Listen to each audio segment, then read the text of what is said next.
오늘도 동구리가 보는 기막힌 세상에서 이 목사가 문안 인사 드리며 새 영상 올립니다.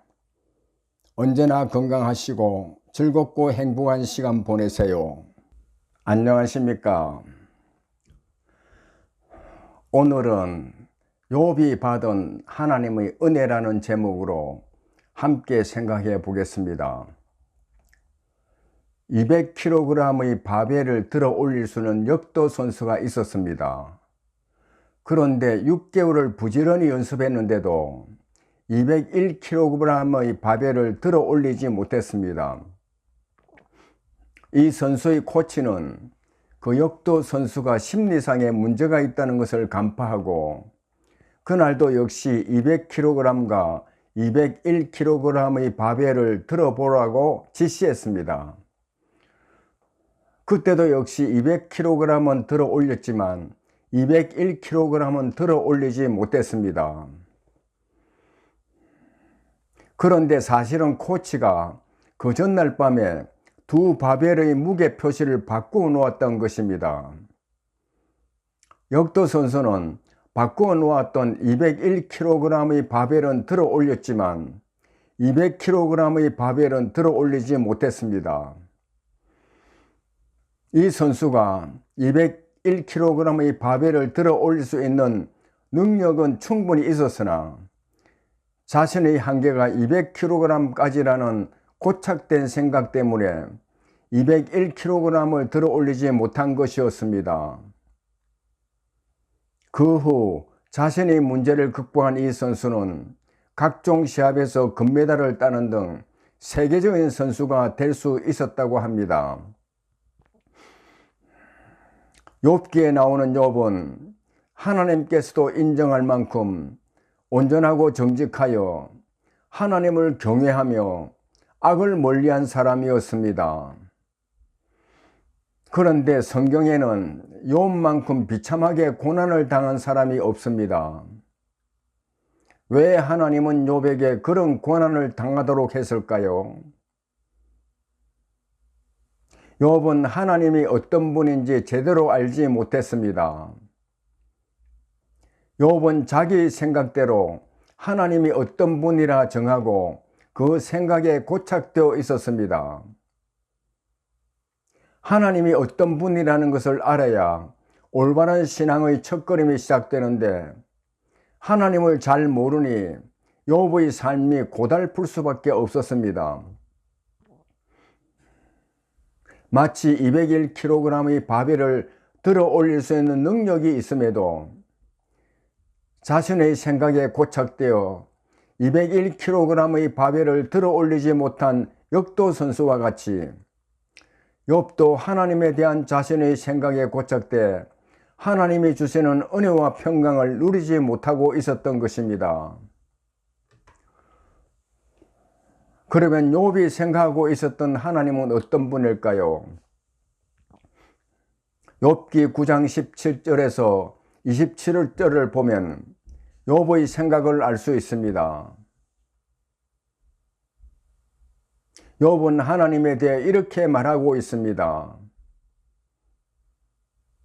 그가 폭풍으로 나를 치시고 까닭 없이 내 상처를 깊게 하시며 나를 숨쉬지 못하게 하며 괴로움을 내게 채우시는구나. 힘으로 말하면 그가 강하시고 심판으로 말하면 누가 그를 소환하겠느냐. 가령 내가 의로울지라도 내 입이 나를 정죄하리니 가령 내가 온전할지라도 나를 정죄하리라. 욥은 자기는 죄가 없고 흠이 없는데도 고난을 당하고 있다고 하나님께 따지고 싶지만 하나님은 강하고 자기는 약해 어찌해 볼 도리가 없다는 것입니다.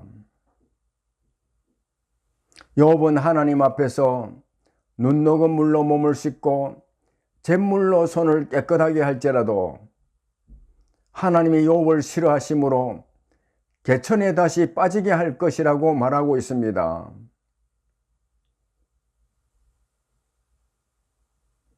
욥은 자기가 당한 고난이 하나님 앞에서는 억울하고 분해도 참을 수밖에 없다고 말합니다.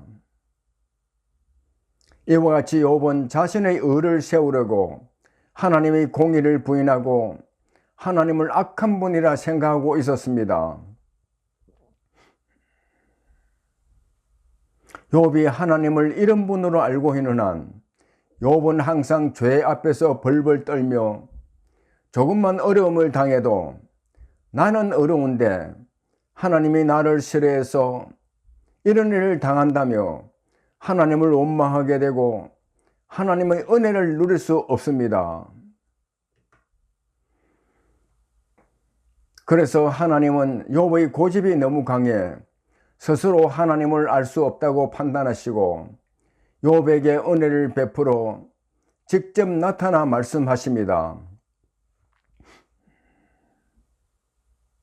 하나님 먼저 욥에게 누가 천지 만물을 창조했으며 그것들이 각각의 위치에서 질서정연하게 주어진 역할을 할 수 있도록 한 이가 누군지 아느냐고 묻습니다.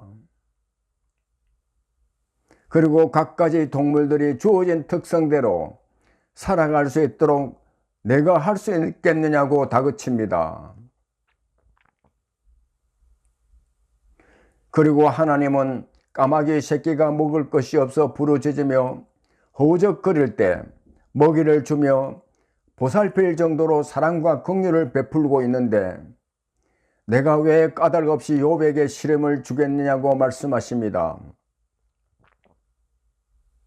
하나님은 공의의 하나님이지만 사랑의 하나님, 긍휼의 하나님이라고 욥에게 일깨워 줍니다.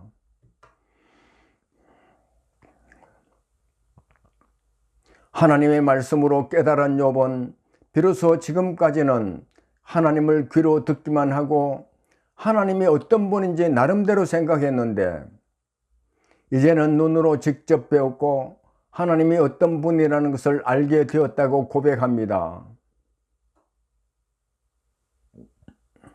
그리고 자신의 죄악됨을 깨닫고 티끌과 재 가운데서 회개하게 됩니다.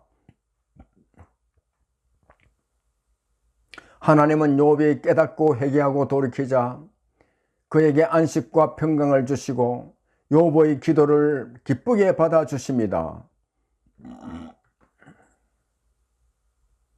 하나님은 죄에 대해서는 사랑하는 독생자라도 우리의 죄를 담당하고 십자가에 달리자 그 아들을 버리기까지 하면서 공의를 세우시는 분이지만 죄로 인해 영원히 멸망의 길로 가고 있는 죄인을 구원하기 위해 사랑하는 아들을 화목제물로 내어주실 만큼 우리를 사랑하시는 분입니다.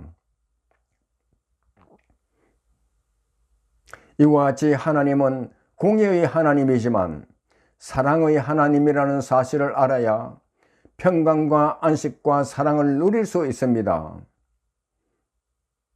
두 가지 중 한 가지에 너무 지쳐도 욥과 같이 무슨 일이 있을 때마다 혹시나 하나님 앞에 죄를 짓지 않았을까 염려돼 번제를 드릴 만큼 걱정과 근심 속에 살거나 버릇없는 아이같이 방자하게 살며 하나님을 욕되게 할 수 있습니다. 그래서 호세아서 6장 3절에 이렇게 말하고 있습니다. 그러므로 우리가 여호와를 알자. 힘써 여호와를 알자. 그의 나타나심은 새벽빛같이 어김없나니 비와 같이 땅을 적시는 늦은 비와 같이 우리에게 임하시리라 하니라. 감사합니다.